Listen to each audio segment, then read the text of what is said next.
एक जंगल में तबाकी नाम का चालाक सियार रहता था। एक दिन उसे बहुत भूख लगी। तभी कालू कौवा आया और बोला, दरिया के उस पार किसानों के खेत में मीठे तरबूज हैं, जाकर खा लो, मगर ध्यान रखना, किसान जाग ना जाए।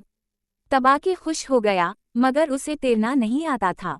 पास ही बबलू ऊँट खड़ा था। तबाकी ने मीठी बातों से उसे मना लिया और कहा, मुझे अपनी पीठ पर बिठा लो, दोनों मिलकर तरबूज खाएंगे। बबलू मान गया। वो दोनों दरिया पार करके रात के अंधेरे में खेत में घुस गए। दोनों ने खूब तरबूज खाए। तबाकी का पेट जल्द भर गया तो बोला, भाई बबलू, मेरी आदत है कि खाने के बाद जोर से चलाता हूँ। बबलू घबरा कर बोला, अभी मत चलाना, किसान जाग जाएगा। मगर तबाकी जोर जोर से चीखने लगा। किसान जाग गए, लाठियां लेकर दौड़े।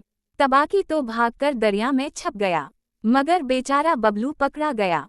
किसानों ने उसे खूब मारा। जब वो बमुश्किल दरिया पार वापस आया, तबाकी हंसते हुए बोला, कैसा लगा मीठा तरबूज?